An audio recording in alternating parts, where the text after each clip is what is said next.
Netcasts you love. From people you trust. This is Twit. Bandwidth for the Giz Wiz is brought to you by Cashfly at CACHEFLY.com. It's time for the Giz Wiz with Mad's maddest writer, Dick DeBartolo. This is episode 1457, recorded Wednesday, February 26, 2014. Holy Molar!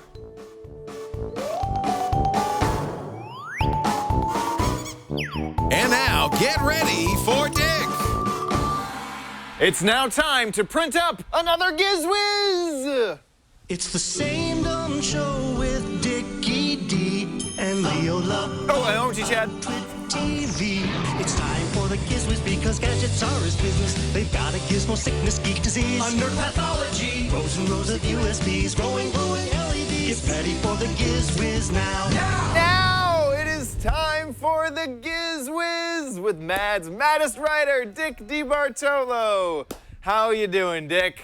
I'm good. Sometimes you give me a big pain. Yeah? Me? Oh. No, that was the pain, the glass. They were shooting you out. Okay. Oh, I get it. Never mind.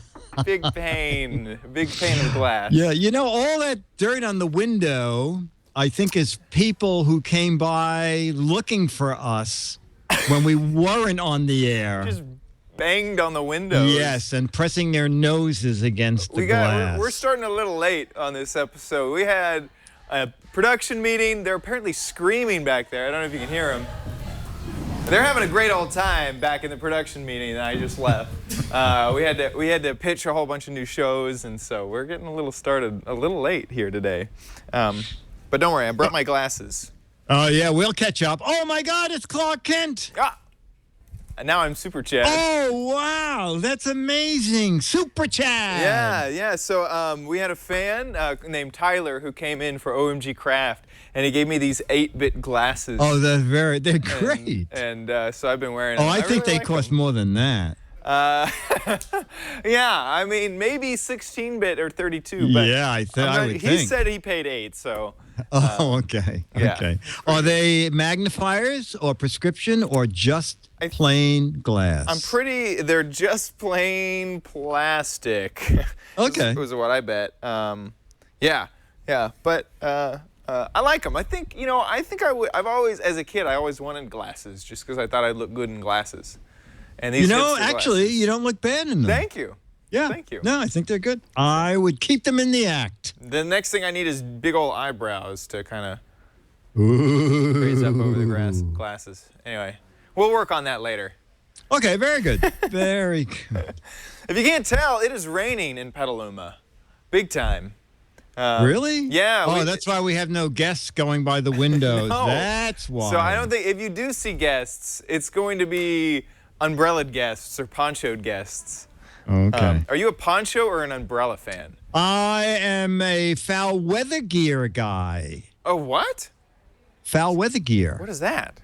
From my boat, I have a red foul weather jacket from like West Marine with a hood. So when you go boating and the waves are breaking over the bow. Oh, wow. Yeah. So it takes the place of an umbrella and a poncho. Oh, wow. So it's And like it looks cool. It's a real hardy stuff. Yeah, exactly. And I carry a thing of Old Spice deodorant with me to complete the picture. Oh, Chad, turn around. Oh, this is we have a Liz Romero who this is total stranger. and then another stranger who really looks homeless. Oh no. Yeah. The fake stranger scared away the real Yeah, stranger. we almost got a real one. Liz just ran out. Anyway, so we got a whole bunch of stuff lined up for you this episode. I have actually 2 things to show off on top of our gadgets, and we don't have any ad reads to slow us down. So okay. we got a great show coming up. Okay, and I have an update to a product we showed 2 weeks ago. So it's a full show. Very full show. My 3 gadgets are themed gadgets because there was the New York 3D print show. Ooh. about 10 days ago. And unfortunately for them, it opened up during that incredible blizzard. But I was quite amazed at the amount of people that were there. And there were about 40 exhibits. So 2 years ago, or I guess last year around this time, I went to a print show, and there were just like 18 exhibits. So 3D printing... It's catching on. Yep, it's gaining traction. So the first printer I'm going to show you is... I was over at Make-A-Bot, and they introduced a tiny little printer for the table. Not cheaper, just small. It was still coming in at, I think... $1,299. We have a Jason Howell out there. You know what? They always said he was too dumb to come in from the rain, and it's possibly correct. I wonder if he's gonna look at. A total stranger. Hey, stranger. Hello, total stranger. This is a studio. This is a television studio. Hey. How's it going? Yeah, equipment. And we thought he didn't have enough time to switch the show. He's just hanging out outside the whole show now. Right. See you later, Jason. Oh, now we know the truth. He just doesn't want to be involved with us. Now we get the picture. It's nice to see that from a different angle. Yes. And then, bye. Yeah. Woo! You can really see what the tint on these windows does. Like that's outside versus this. That is really. Yeah, we've put a film over all of our windows. Wow. So the 3D print show went. Okay, 3D print show. So that was showing small printers, but then this is the biggest printer that I've seen. So let's take a look at the Big Rep 1. Ooh. Dick DiBartolo, Mads Writer, and the Giz Wiz with another one-take theater here on Twit. At the 3D print show, a lot of companies are showing smaller and smaller 3D printers. Well, here is a real departure. Take a look at this 3D printer. The company is called Big Rep, and I'm here with Renee. And Renee, did you print that table on this machine? Yes, that was printed on that machine in Berlin, Germany last week before we came here. And it took 5 days to build this table. And it was only $150 to a building cost. Oh, that was just the cost of the filament was about $150. Yes. And what market, this is not for the home. No. We're looking at architectural firms, design studios, and also a lot of artists that are interested in building just full-scale objects or like real scale and not models anymore. And we were very successful in supplying the architects and designers with our big objects now. The object you're showing me, is this your trash bin or you printed this? We needed a trash bin, so we just printed one out. Oh, good. That is really neat. And so you can print anything as big as that platform? Yes, we have a total build volume of 1.3 cubic meters, which is about 48 cubic feet. So that's fairly big. But it will take probably a week or two to build something on the whole volume. That is just amazing. So would an architect actually maybe design original furniture and then build the furniture for the customer? Of course. You know, it used to be that an architect or even a product designer, he needs 2 to 4 weeks to get his product done by a sculpturist or by a modelist. And here it takes 3 days and he's done. Plus, he can do multiple objects because the machine doesn't care. If you turn it on again and just make another print, you can do 2 or 3 prints. But if you're an architect and you have one model of one house, it's so expensive to build that you're not going to do a second or a third one. You could print 3 different objects at the same time? Of course. Yeah, of course. Wow, that's cool. You can do multiple objects as long as they fit on the plate or in the height. So you can actually fit 4 tables on here. Unbelievable. Now, what is the price of this? The price is $39,000, and we think we are very competitive compared to the real industry machines, because an industry machine is $500,000, and if you calculate it down, an object like that on an industry machine would probably be $10,000 to $15,000 retail, and for us it's only $2,000. Amazing. And your website is? BigRep.com. BigRep.com. Dick DiBartolo, Maz Metis writer, and the Giz Wiz here at the 3D print show. We're going to put Dennis on there. We're going to make a second Dennis so I can have two cameramen. Okay, bye. Yeah, that's pretty neat, isn't it? That is really cool. Yeah. Now, I was looking at the chat room while I was playing, and someone said $150 for the waste paper basket. It was $150 in filament to print the table. The table. Yeah. But it does take a long time. Yeah. I feel like this is one of those MasterCard commercials where it's like $150 for the filament, 3 days to print the table. You only get it in orange, but having a 3D printed table, priceless. Like, it's priceless. Like, yeah. wow. Yeah. So that's the thing is that everybody was sort of saying at the 3D show is that even though these things sound expensive compared to what industry used to buy, which cost hundreds of thousands of dollars. Yeah. To find something for $53,000 that can print furniture is a bargain, and I'm sure as we go on, the prices will drop. Yeah. So I don't know how much it costs to print the paper basket. The paper basket. Yeah. Yeah. But it's very cool. So the second one is even, let's see, that was, I think the second one cost even more money, but the second one doesn't use filament. So let's take a look at the only 3D printer that uses this material that I've ever heard of. So back to the print show. Dick DiBartolo, Mads Medestrada, and the Giz Wiz, another one-take theater here on Twitch, still at the 3D printer show. You know the old thing about razor blades? They sell you a very cheap razor, and then the blades are $9,000 a blade. Well, this is kind of a version of that. It's where the printer sounds expensive, but it turns out not to be expensive because it uses what for its material?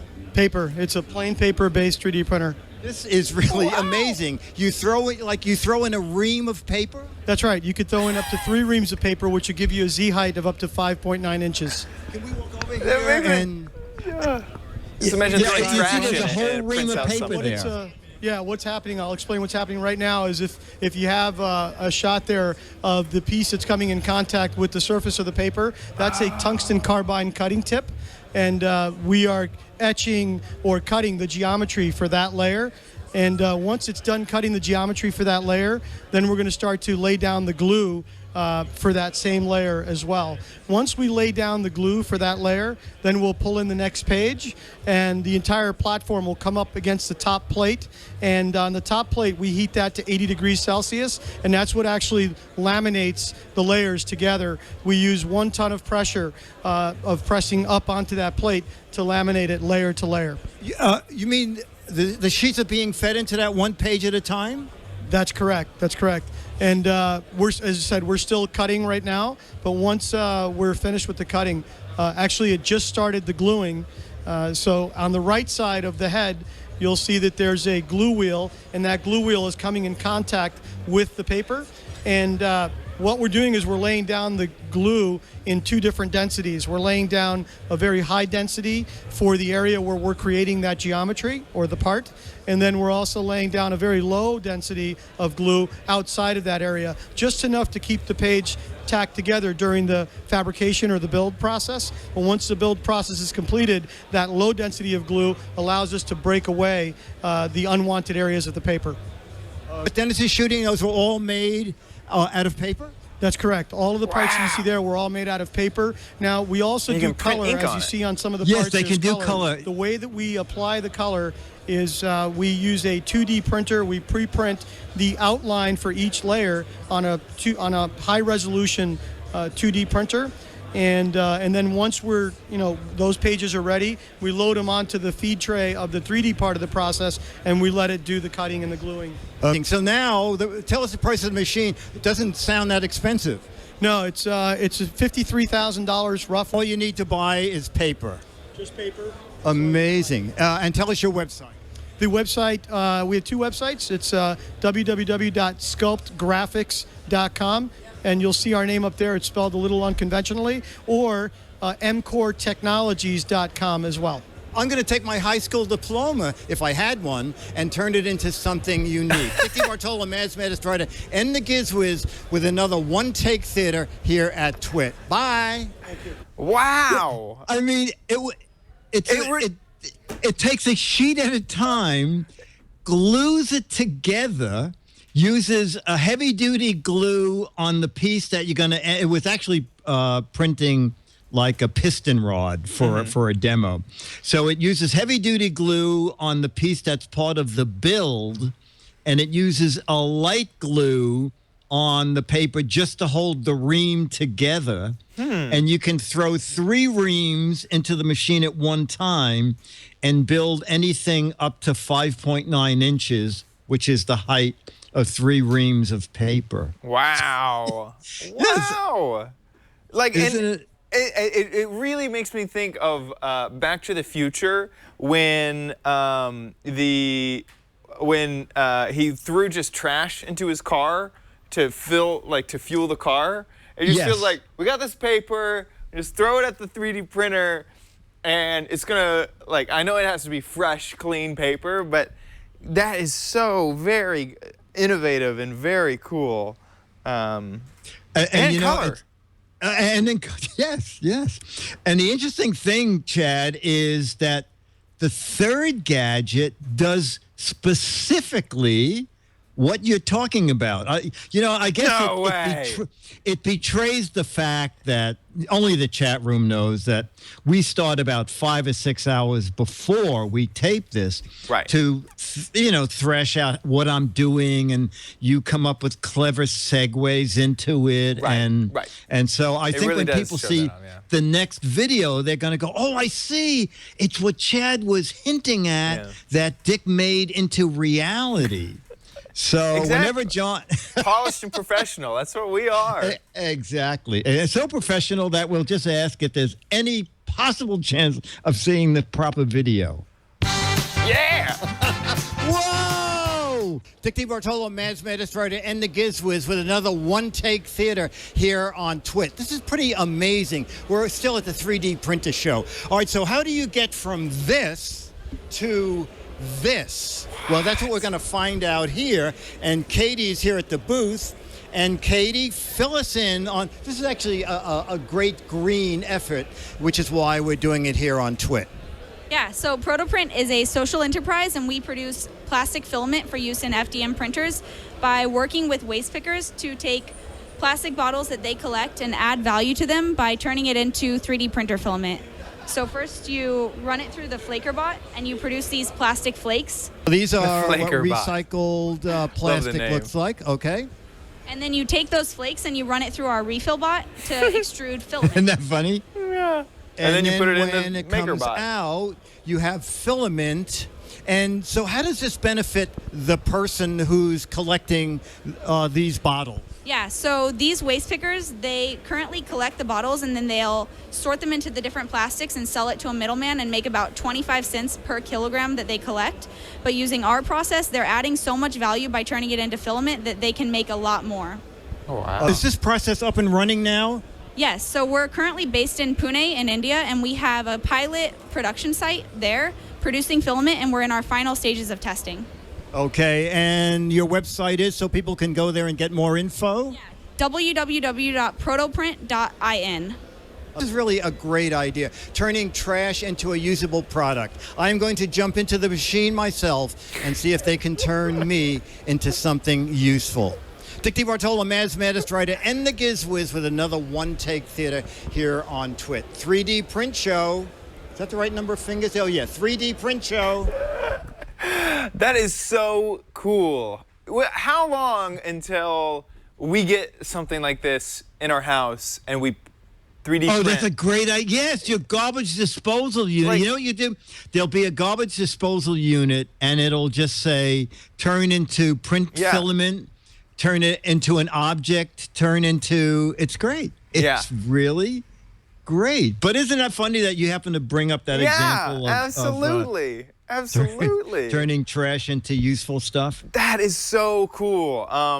And I was talking to someone before who was talking about 3D printing, and he really harkened it back to 3D printing is now where the computer was in the 80s. Like, we are just now getting, like, you can only print with like 3 colors at a time, just kind of like how we had CRTs that only had like 1 color.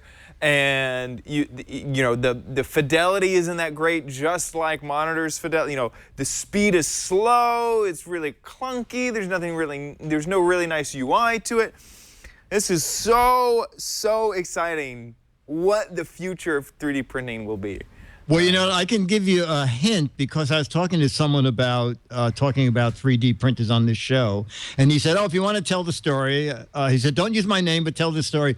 He went to get a tooth replaced, and they took the photos there, and the dentist said it'll take 45 minutes because we have a 3D printer. Wow! And we're going to make you a new print tooth. Your tooth. They printed his tooth.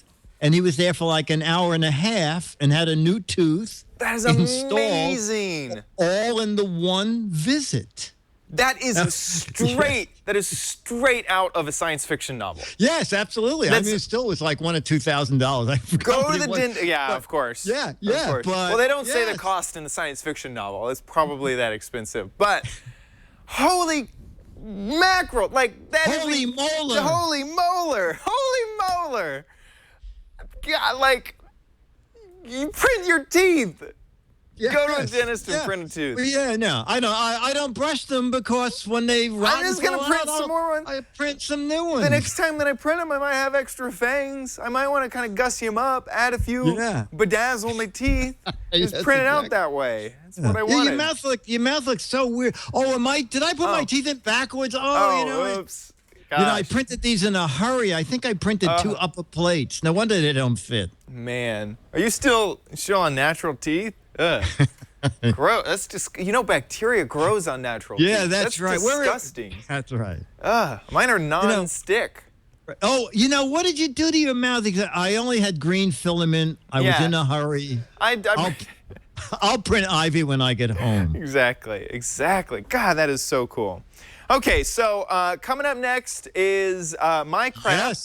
Yes, absolutely. Oh, okay. There's something before Something before this. I didn't put it in the doc. I'm surprising you. About a few weeks ago, we got some soap from Man Hands, and in return for giving us all this awesome soap, they actually sent us a whole bunch more, enough for us to get through the entire year.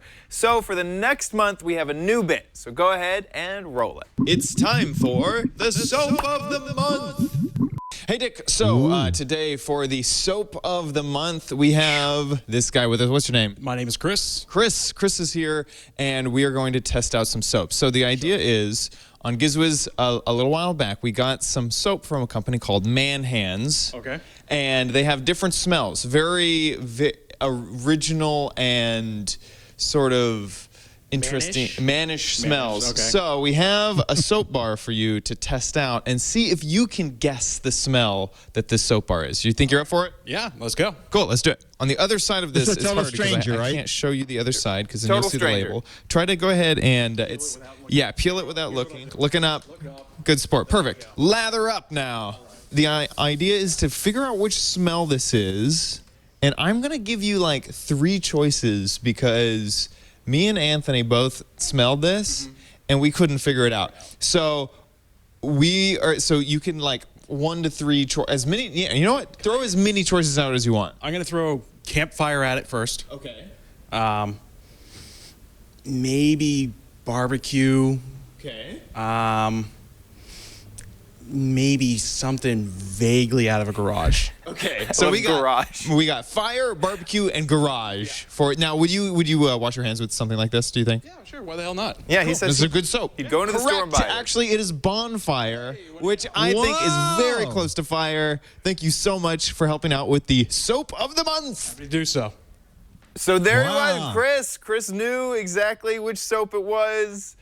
Big thanks to Chris, who he was just a guest during Twit, and so check that out. Did he get to keep the bar of soap? No, we took it back, and we're gonna send okay. it as a bit of crap to someone. Oh, okay. Slightly So used. screw the guest. So we have a new. I didn't think about that at all. Part of the show. Okay, that's good. We should probably give them the soap the next time. Yeah, we kept Yeah, the soap. because that way they would go home and tell their friends and play the game with their friends. Yeah. Yeah. Okay, yeah, we'll write that into the script the next time. Okay. Well, it's not. Now, I think that shows that we don't rehearse. No, right. right. Embarrass your co-host. Right. So, my gadget is a security gadget. Everyone's I like security. found themselves in the situation that maybe you're at a hotel, maybe it's a little skeezy, maybe you're not. Everyone has been in this situation, right? So you want to maybe add some more security to wherever you're staying or whatever room you're in, or maybe even the room you're in doesn't have a lock. So my gadget will, what kind of hotels do you stay in? add Chad? a lock. That's what I'm saying. Everyone has this issue, right? You need to add a lock to your door. And so this is an Addalock. So to show this off, we actually have a handheld camera here. Anthony's running the camera. And so we're going to go head out. We needed a door to show it off. So we're going to go over. I adore you. Oh, thanks. Oh, man. So this is the closest door in the studio. Hey, how you doing? This is Radford. Do you mind if I interrupt for just a bit? Sure, let's do it. So, Radford, you have no choice. So, Radford, I'm going to go ahead and try to lock your door with this. Do you think that I could pull that off with this bottle opener looking device? I already have a lock. You already have a lock, but you have the key to that lock, right? No. No, you don't? Well, yeah, they do. They do. Someone out there. They could lock you out of your office and you couldn't get in? Yeah. That's awesome. That's a very bad sign. Sorry, I was locked out of my office. I can't do work. Okay, so you get out of here, and I'm gonna show this off. So let me show it off to Anthony first. The idea is you take this part and put it into the door. I don't know. Where the plunger goes, right? Yeah, the place. Yeah, that the. I think it's called a strike pin. plate. Strike plate. Perfect. That makes sense. And then you take this. Add it to the other side as a wedge to keep the door closed, and you actually do it on this side so that it pushes in. So go ahead and get out of here, and I'm gonna test this out, and then we'll do it one more time so the audience can see what I'm doing. So you throw this in the strike plate. Go ahead and close the door, just like that. Now you should be able to get into it. Is it unlocked? Right? Should be unlocked over on your side. And then I will lock it in. And now, can you get in? Put some back into it. Nope. Cool. Wow. So anyway, that's my gadget, and I think it's time for what, the letter now? Well, how much is that gadget? Just kidding. Here, let's open it up. All you have to do is pull that out. I forget the price. It's in the you actually bent the Addalock. Oh, my word. Look at that. Okay, so get on in here and let me show you what I'm actually doing. Okay. I looked on Amazon. It's $20. $20. $20 to add a lock to basically any door. Oh, that's good. So what you do is you slide it in, and then I'm gonna have to close this door. You kind of have to get your fingers out of the way as the door closes. Whoops, and right in there. Once it's closed, you take this other sort of stopper part, and you slide it into the pin that it has. So just right down in there, and then. You wedge it as far down as you can, and now that it's in there, and that's putting pressure against the door. Oh, now the door cannot open, just like that. And it's incredibly strong, a really good metal. We were testing this on editors' doors and things like that, and there's just absolutely no way. This is the flimsiest door we have. I feel like I'm gonna bend the metal of the aluminum here, but. But you could see using this, and then you just pull it out, and then open the door like normal. Once you're finished. So that is the Addalock. The Addalock is great. And it's small, compact. If it bends a little bit, it's a little bit less compact. But I'm actually kind of surprised that it bent like this. This does feel like really. I wish that they would have added a bottle opener though. To the top of this, funny. That's funny. And I'm looking on Amazon. The door has to open in for it to work. Right. So it has to, yes, because if yeah, absolutely. Normally, if it doesn't open in anyway, Infiltrator will have access to the hinges, and they can just pull the hinge pin anyway. So that's why those doors aren't really quite as secure. It comes with a nice little Addalock sleeve. So if you want to, put it into a suitcase or whatever, it kind of travels This is great nicely. for a hotel. That's what I thought. Yeah. I don't really trust the key things. Those have been known to be hacked. And this is a very simple way and very, very light. $20 is a ton for peace of mind. And it has instructions on how to do it in both English and Spanish. So you can check that Right, so out. you can keep out crooks no matter what language they speak. Yeah, exactly, absolutely. So anyway, that is Addalock. That's my crap. $20 on Amazon. I wonder what MSRP is, but $20 is Yeah, plenty. and it's Amazon Prime if you're a Prime member, free shipping. Ooh. Well, they have add a bar, add a hook. Oh, if you don't have a bar in your room. Yeah, you just add a bar to add a hook. Oh, this is like a little suction cup. Yeah, very, very neat. No, I like it. I like it. So anyway, that is the Addalock from the ad company. Anyway, I don't know. Anyway, go search for Addalock, and it's on Amazon if you need. It's something that I'm going to travel with. I actually really, really like it. It's super simple, and it fixes an issue that I know lots of people have. So, yeah, there we go. What other add things could we? Add a mustache. Add a mustache, Add a nose. Add a nose. Add a tooth. Adderall. Add a bumper. Add a dog. Anyway. Add an ad to Giz Wiz, please. We have a department that does that. John's reminding me. So anyway, that's it for my crap. I guess it's time for the Gadget Warehouse.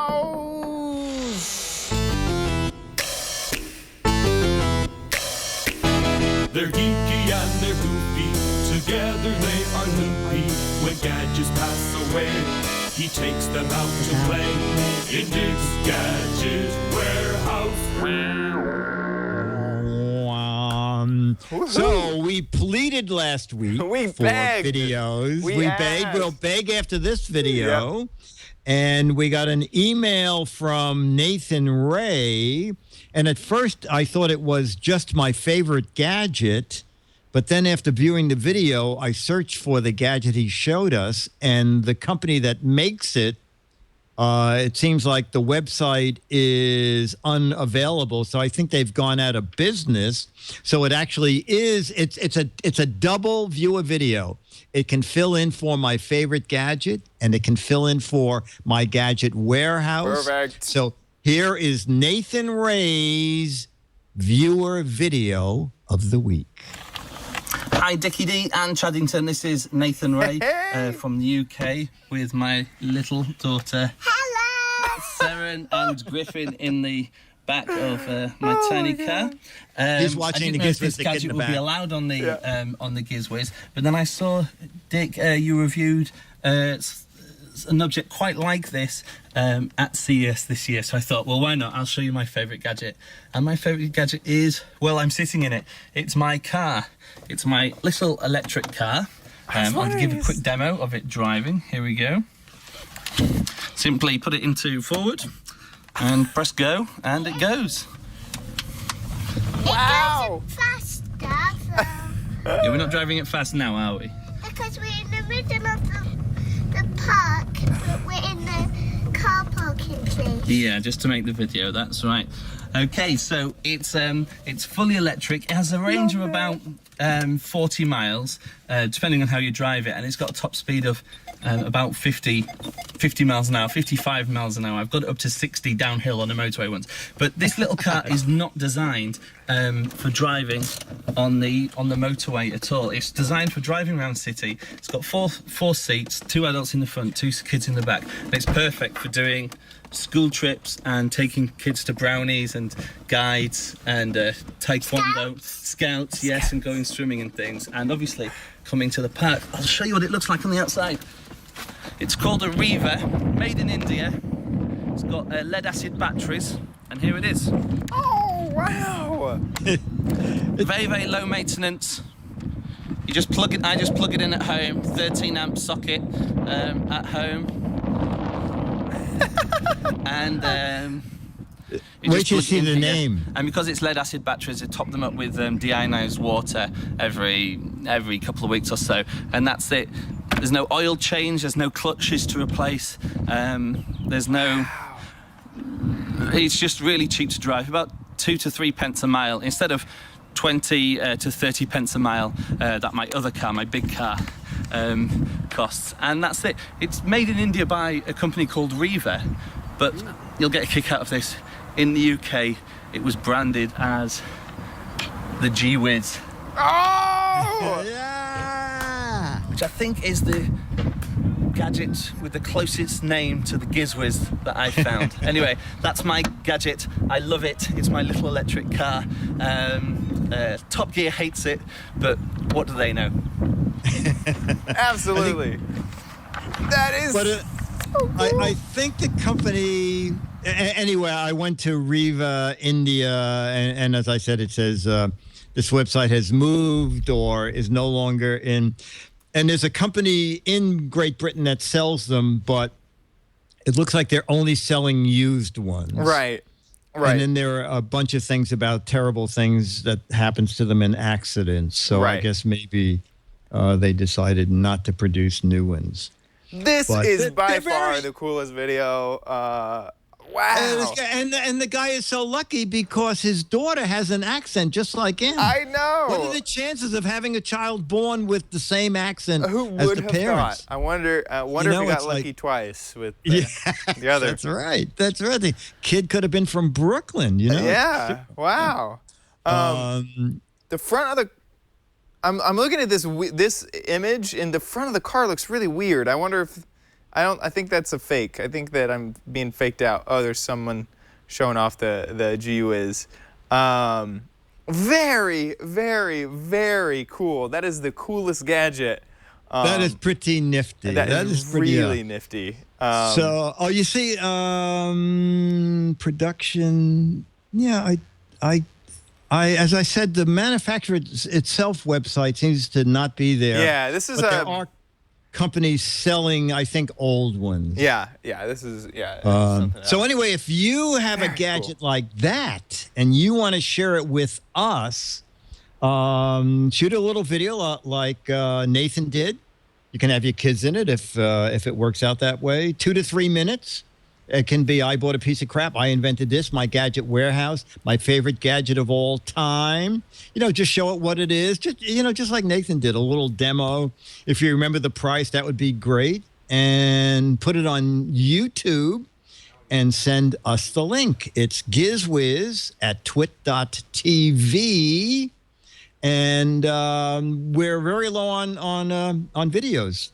Nathan saw last week's show and sent that in, and we played it right away. Just a couple things. Some people are sending in like professional videos that they're in TV production and stuff. So that sort of takes the fun out of it. Yeah, so we're kind of looking for. If you have a phone, you can make a video. That's what we want.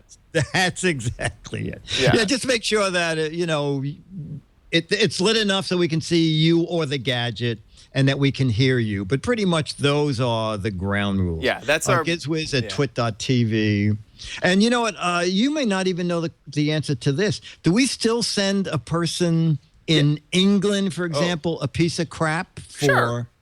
Okay. All right, there you go. And you get a Mad magazine. By no authority, yeah, sure. A 30-year-old Alfred E. Newman picture and a piece of crap. Yeah, you might get the bonfire soap. You could get the bonfire soap. Which we didn't give Chris. Which we didn't give to the guy who really won it.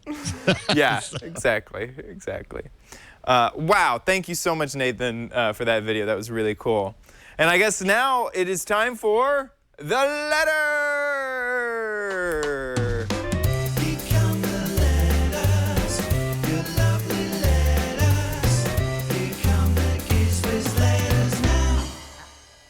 Wow. Got to put on my reading glasses. Oh, the glasses. They give you an air of authority. I think they do. You know. Yeah. You know. I think people, when they see me wear these glasses, they go, "That guy knows something." He knows. Yep. He knows something. We don't know what. Nothing. He knows nothing about fashion, but he knows something. He knows something. Exactly. We have another, John, I'll warn you now that I want to show like a minute or minute and a half of this video because it's given me such a great idea, Chad. Here's the letter from David Pepka, and the subject is Mini Museum. Dick, you may not remember, I visited Disneyland a year and a half ago. I'm a magician from Hershey, PA. Ooh. I found a cool item on Kickstarter, and it made me think of you guys. It's called the Mini Museum, and I actually, instead of reading his letter, I will play the video only because the guy wanted. I can't quite see. Oh, it's 38,000, and he wanted 38,000, and he's up to $750,000. Wow! But look at what the Mini Museum is, because I want to make one of these with my crap. So, John, if you could play a little of that video. Wow. Hello. My name is Hans Fex, and I'm the maker of the Mini Museum.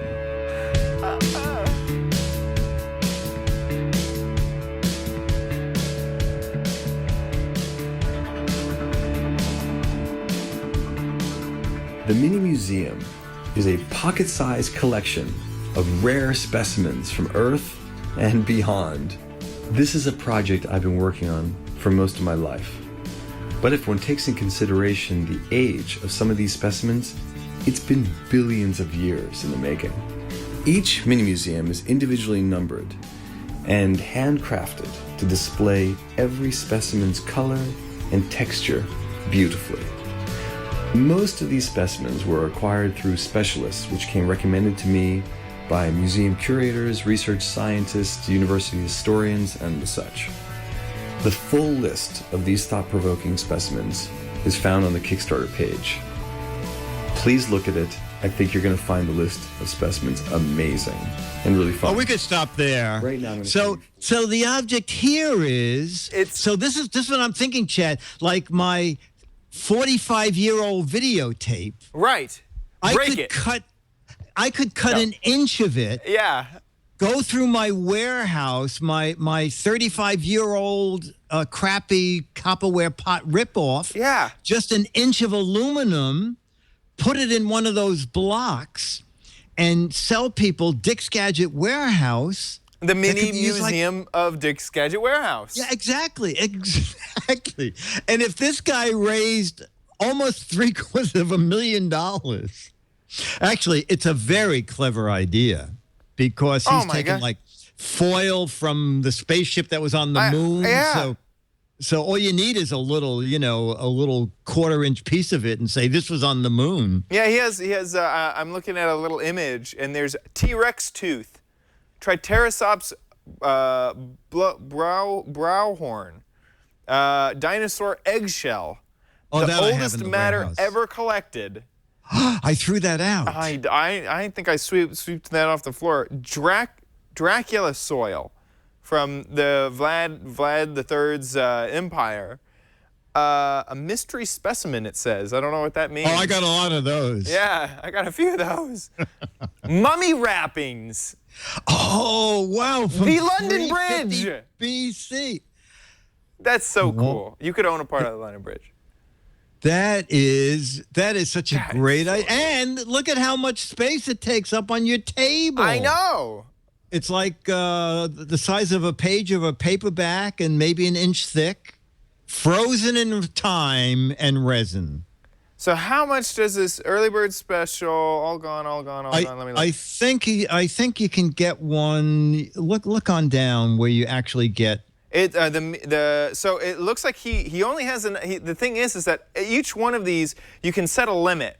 So you can see on here there's a limit of 48, and so he has limits on almost all of these because I assume he can only break what he has so many Right. times. So the medium museum is still available. There's 54. And that was 179. That was 179. That's not outrageous. And then the large mini museum is $239. Includes all specimens in the small and medium, plus 11 more, as well as a detailed. So it's 33 specimens. A mystery specimen. Oh, which The is mystery only specimen. revealed once. I have an idea that has something to do with soap, but I'm not 100% sure. It might smell a little bit like a campfire. And that is it. That's it. That is Those are the two things you can buy. What did the person who paid $3,500 get? He got himself in a specimen? Smithsonian tour and craft your own mini museum in person. Oh my gosh! That's what you wanted, Dick. You wanted to craft your own. Oh, you know, I'll just do it for $35. You can come to the you come to the warehouse with a pair of scissors. Yep. And a cut- sledgehammer. And a sledgehammer, and make your own Dick's Gadget Warehouse mini museum. That is so cool, and I wish that I had $239 to spend. Because look at it right next to your, PC. Like that is the coolest thing. Yeah, and that link, by the way, is also on my website. That is so cool. GizWiz.biz. There's less than 100 left, which is making me sad. But and this is exactly what Kickstarter is made for. Is for like kind of one-off projects that aren't going to really be business models later on.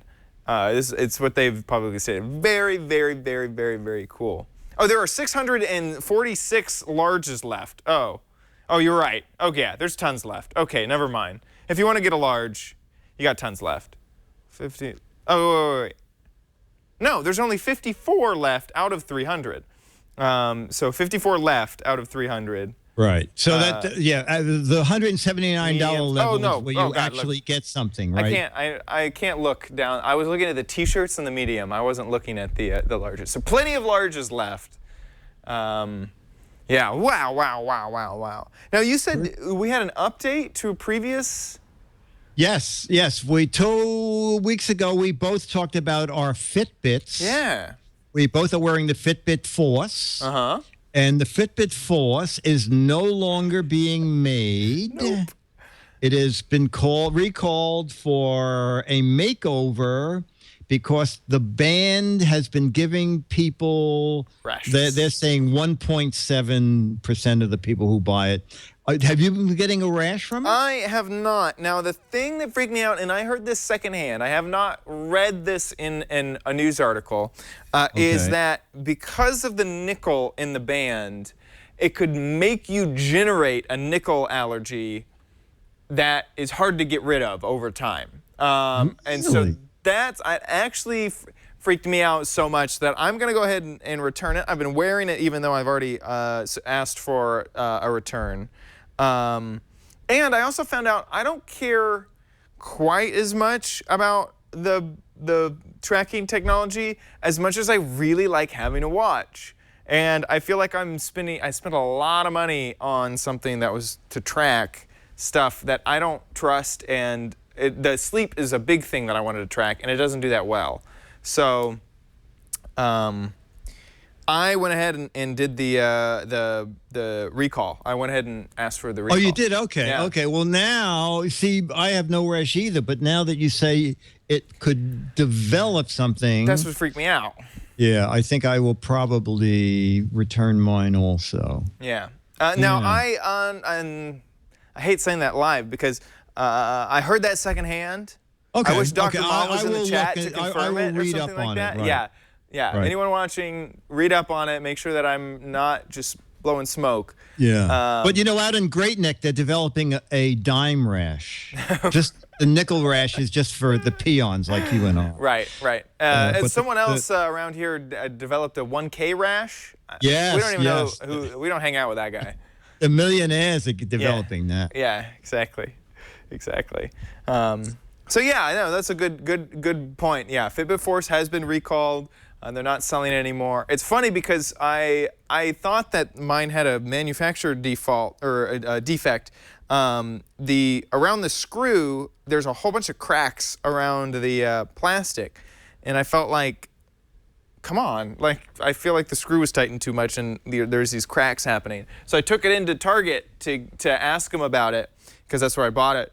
And they were like, we don't sell that anymore. I was like, wait, what? Oh, that's what, yeah. That's how I found out.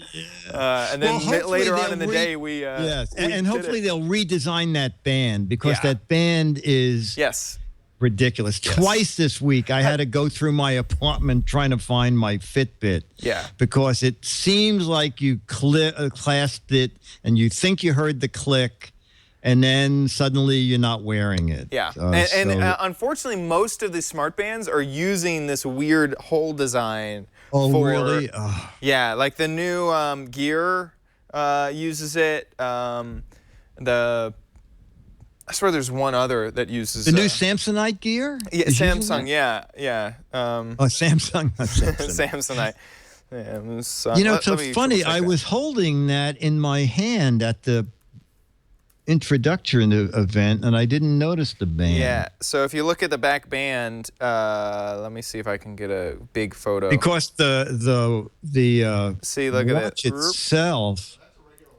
See, no, but it uses that whole design. Yeah, this is the old one. Let me get it. The new one. Yeah, it still uses the. I'm on Gear 2. It still uses that design with holes in the back of it. This is a photo of the Nano. This is the Gear 2. Let me just find a thing with it on the back.